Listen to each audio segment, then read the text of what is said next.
Sa Bulacan, sinalakay ng pulisya ang isang umano'y call center. Napugad pala ng kalaswaan sa internet. Nakatutok si Athena Imperial, exclusive.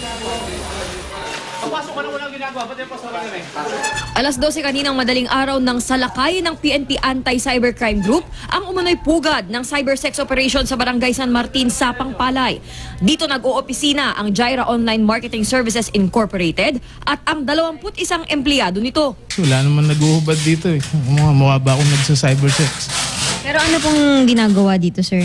Anong ginagawa ng mga empleyado natin sa pakikipag-chat? Kasi meron po tayong mga ebidensyang nakikipag-chat sila eh.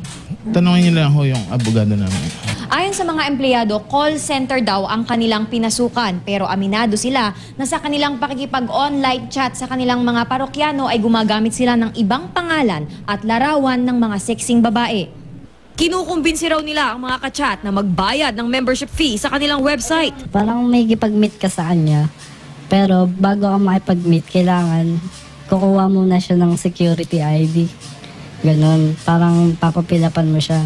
Pero pag nakapag-sign up at nakapagbayad na raw ng membership, ititigil na nila ang pakikipagtransaksyon sa mga biktima. 41 computer units, mga CCTV camera at ilang mga dokumento ang kinumpiska ng PNP Anti-Cybercrime Group.